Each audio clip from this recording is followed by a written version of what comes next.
Assalamualaikum. Bikin pindang tulang iga yuk ala wong Palembang. Lemak nian. Pakai bumbu siap saji ala dapur Ita Yudis. Praktis sekali. Caranya, didihkan air, masukkan bumbu, masukkan tulang iga yang sudah kita rebus ya.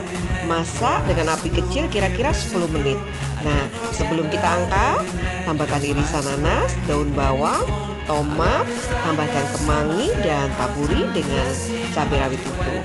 Pindang iga siap dinikmatin.